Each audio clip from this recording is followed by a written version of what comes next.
जनाब उद्धव ठाकरे, तुम्ही ही निवडणूक जिंकलात खरे, पण वंदनीय हिंदू हृदय सम्राट बाळासाहेब ठाकरे आणि त्यांच्या विचाराने प्रेरित झालेला सच्चा शिवसैनिक मात्र हरलाय.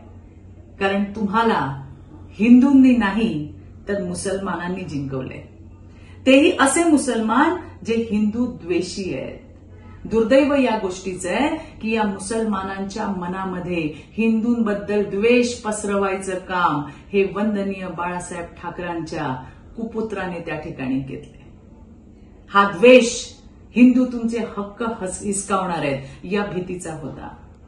हा द्वेष संविधान बदलून तुमचे हाल होणार आहेत या खोट्या संदेश पसरवणारा होता.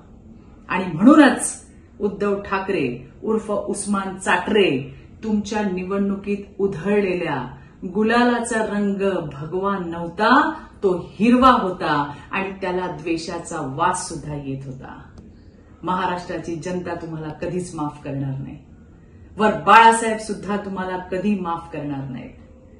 कारण तुम्ही ज्या बापाच्या नावाने मतं मागितली, माझा बाप चोरला म्हणून खोटी बोंब ठोकली, त्या बापाला सुद्धा तुम्ही निवडणुकीमध्ये हरवलंय. उद्धव ठाकरे उर्फ उस्मान चाटरे. धन्यवाद. जय हिंद, जय महाराष्ट्र.